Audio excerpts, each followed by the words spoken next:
Oke, assalamualaikum warahmatullahi wabarakatuh. Selamat sore, selamat menjelang malam teman-teman sekalian, khususnya para subscriber Hajarus Sholawat Official. Berhijrah dengan sholawat bermanfaat untuk umat. Berjumpa kembali dengan saya Gaus As-Salabi, kreator dari Hajarus Sholawat Official.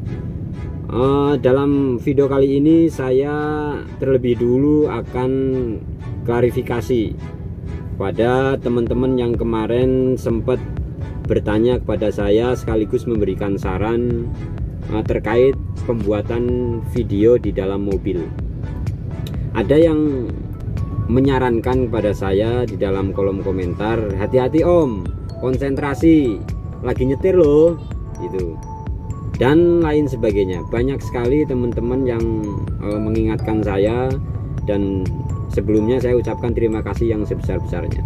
Akan tetapi perlu teman-teman ketahui bahwa dalam pembuatan video ini HP tidak saya pegang, yaitu HP saya taruh di dashboard. Kebetulan di dashboard itu tempatnya cukup kondusif untuk meletakkan HP, dan ya kadang-kadang goyang-goyang gitu, tapi tidak masalah gitu. Dan insya Allah saya akan pastikan aman untuk diri saya dan untuk orang yang di luar sana.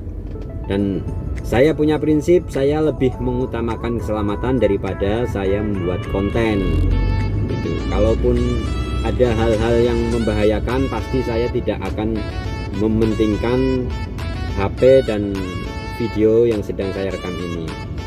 Terima kasih, seperti itu teman-teman. Gini, dalam video ini saya akan melanjutkan pembahasan kita mengenai kriteria manusia. Kalau kemarin saya sudah pernah memposting video kriteria manusia berdasarkan potensinya menurut Imam Al-Ghazali. Nah, sekarang saya akan membicarakan tentang kriteria manusia masih ditinjau dari segi potensinya. Manusia itu mempunyai 4 macam, dan ini pendapatnya MH Ainun Najib. Saya punya beberapa bukunya MH Ainun Najib. Di antara buku yang saya baca adalah buku Jejak Tinju Sang Kiai. MH Ainun Najib itu dikenal seorang budayawan yang sangat mumpuni, yang sangat produktif sekali menulis. Bahkan beberapa tahun kesini MH Ainun Najib itu membuat tulisan yang diberi judul Daur. Tulisan-tulisan Cak Nun ini sangat syarat dengan keilmuan, dan tidak bisa kita membaca tulisannya MH Ainun Najib itu seperti tulisan-tulisan yang lain, sebab maknanya sangat dalam sekali. Kita harus membaca berulang-ulang sehingga kita bisa memahami apa yang dimaksud oleh Cak Nun, walaupun tidak sama persis apa yang dimaksud oleh Cak Nun, kan tetapi paling tidak bisa mendekati lah. Oke, saya lanjutkan. Kalau kemarin kita sudah membahas kriteria manusia berdasarkan tinjauannya Imam Al-Ghazali, yaitu ada 4. Kalau teman-teman masih ingat, yang pertama adalah rojulun yadri wa yadri annahu yadri. Yang keempat, rojulun la yadri wa la yadri annahu la yadri. Itu ada 4 manusia yang dikatakan oleh Imam Al-Ghazali. Yang pertama adalah manusia yang mengerti dan mengerti bahwa dirinya itu mengerti. Yang kedua, manusia yang mengerti dan tidak mengerti bahwa dirinya itu mengerti. Terus yang ketiga, manusia yang tidak mengerti bahwa dirinya itu mengerti. Terus yang keempat, manusia yang tidak mengerti dan tidak mengerti bahwa dirinya itu tidak mengerti. Nah, itu manusia yang menurut Imam Al-Ghazali ditinjau dari potensinya. Nah, kalau Cak Nun itu sebenarnya hampir sama, cuman kalau menurut saya lebih luas. Jadi kalau menurut saya Cak Nun itu membahasnya lebih luas. Cak Nun itu mengatakan seperti ini: ada manusia yang mengerti sedikit tentang sedikit hal. Itu yang pertama. Yang kedua, ada manusia yang mengerti banyak tentang sedikit hal. Terus yang ketiga, ada manusia yang mengerti sedikit tentang banyak hal. Dan yang terakhir, yang nomor 4 adalah ada manusia yang mengerti banyak tentang banyak hal. Nah, nanti kita akan kupas satu persatu kira-kira seperti apa, dan kita itu ada dalam posisi yang nomor berapa.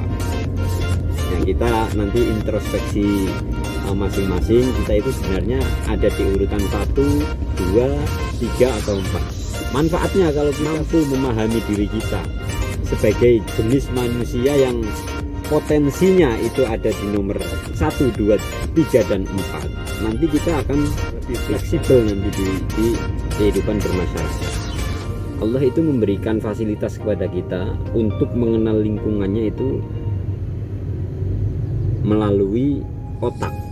Nah, kita diberikan organ tubuh yang namanya otak ini, yang menurut penelitian bahwa yang namanya otak itu bisa memproses semua kegiatan intelektual seperti kemampuan berpikir, penalaran, mengingat, terus membayangkan atau merencanakan sesuatu.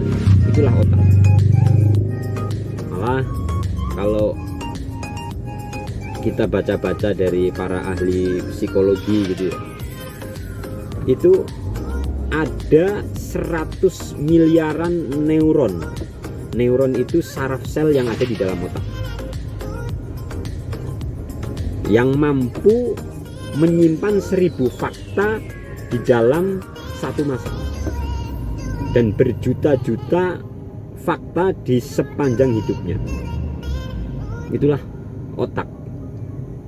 Bayangkan, Allah itu memberikan fasilitas kepada kita berupa otak yang mempunyai 100 miliar sel untuk memproses semua kegiatan yang berkaitan dengan kegiatan intelektual, kegiatan akademis, kegiatan apa saja lah yang terjadi di dalam diri kita. Oke, gini aja deh. Kebetulan karena saya juga seneng musik gitu ya, kita terapkan dalam musik. Pokoknya saya ini adalah termasuk orang yang mengerti sedikit tentang sedikit hal. Jadi saya ini mengerti musik tapi ya cuman sedikit gitu. Dan jenis musiknya juga sedikit. Bisa main gitar itu ya cuma sedikit, bisanya ya cuma gitar itu. Suruh main biola, suruh main kendang, suruh main drum, suruh main keyboard dan lain-lain, itu saya tidak bisa. Sehingga bisa dibayangkan kalau saya ada di dalam posisi yang nomor pertama ini, kira-kira saya ini bisa nggak untuk menjadi seorang komposer? Kan tidak mungkin, karena potensi saya adalah mengerti sedikit tentang sedikit, mengerti musik dan hanya bisa gitar, juga teknik arpeggio, terus teknik arpeggio, terus teknik sweeping, teknik petikan dan lain sebagainya. Terus kecenderungannya biasanya orang yang seperti itu akan menutup diri dan kurang bergaul, dan kemudian menjadi inferior, yaitu merasa rendah diri di masyarakat dan lain sebagainya. Kalau dianya itu tidak mempunyai kesadaran untuk merubah dirinya.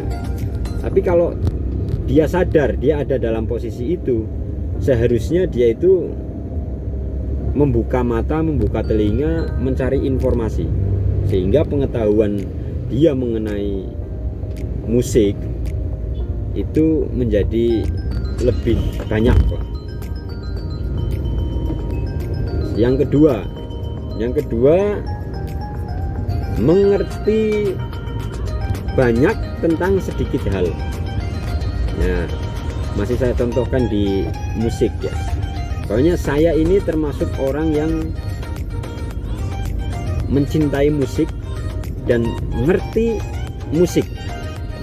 Akan tetapi dalam musik itu saya hanya mengerti cara bermain gitar.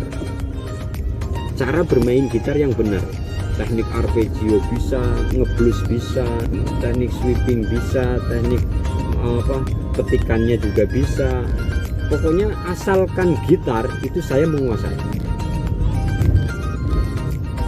Nah, teman-teman silahkan membayangkan kalau kita ada di dalam posisi mengerti banyak tentang sedikit hal, itu kira-kira outputnya itu seperti apa.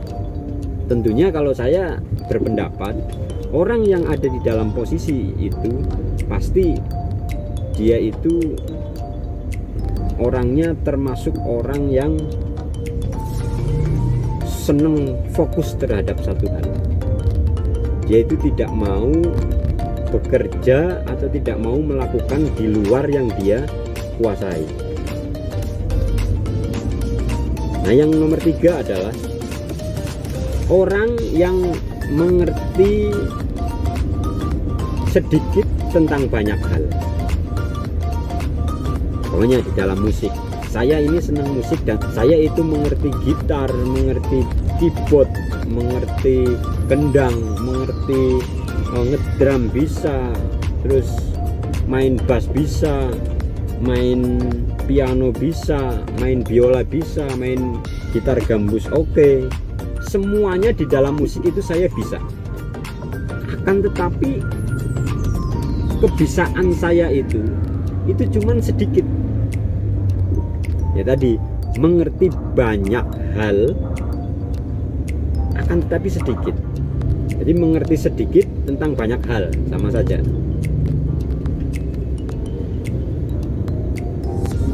Nah, orang yang ada dalam posisi mengerti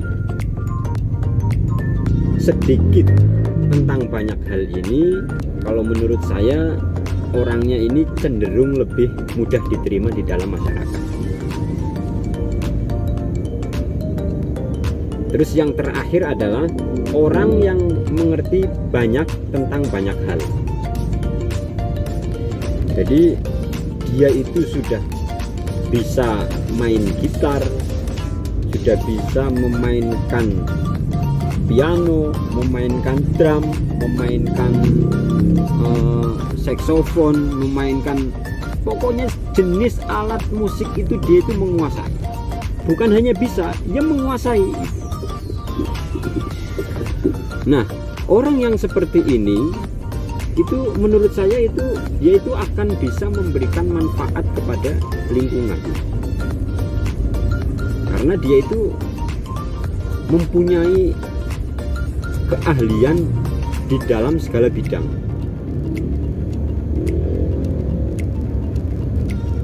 Inilah yang nanti di masyarakat kemudian menjadi problem solving di masyarakat. Kalau yang tadi yang mengerti sedikit tentang banyak hal, nah itu potensinya sebenarnya 2. Yang pertama, orang yang mengerti sedikit tentang banyak hal itu kalau dia tidak memberikan manfaat kepada orang lain dengan kemampuannya yang terbatas, itu dia akan merusak kondisi lingkungan masyarakat. Dia akan menjadi trouble masyarakat, akan menjadi masalah di masyarakat, karena dia itu selalu mendikte apa saja yang menjadi kebijakan-kebijakan yang berlaku di masyarakat, karena dia merasa dia itu ngerti gitu. Nah, inilah yang nanti di masyarakat itu akan menjadi troublemaker menurut saya, kalau dia itu tidak punya kesadaran untuk memperbaiki diri atau meningkatkan pengetahuannya lah paling tidak. Makanya sangat berbahaya sekali ketika kita itu tidak bisa mengkontrol diri kita, tidak bisa mengukur diri kita seberapa pantas, seberapa besar, terus seberapa menguasai kita terhadap sesuatu. Itu akan sangat berbahaya sekali. Nah, kalau kita sudah mengetahui potensi kita, maka kita harus punya kesadaran untuk memberikan manfaat kepada orang lain, karena sebaik-baik manusia adalah khairun nas anfa'uhum linnas. Itu mudah-mudahan kita termasuk orang yang bisa memberikan manfaat kepada orang lain, dan setiap kelemahan yang kita miliki harus kita sadari itu adalah merupakan kenyataan dan harus kita perbaiki secara terus-menerus dengan cara belajar. Dan apabila kita mempunyai kelebihan, ya kita harus berikan kepada orang lain, kita sumbangkan kepada orang lain, supaya kelebihan kita ini atau ilmu kita ini bisa menjadi manfaat buat orang lain dan akhirnya menjadi maslahat buat lingkungan kita semua. Demikian, wassalamualaikum warahmatullahi wabarakatuh.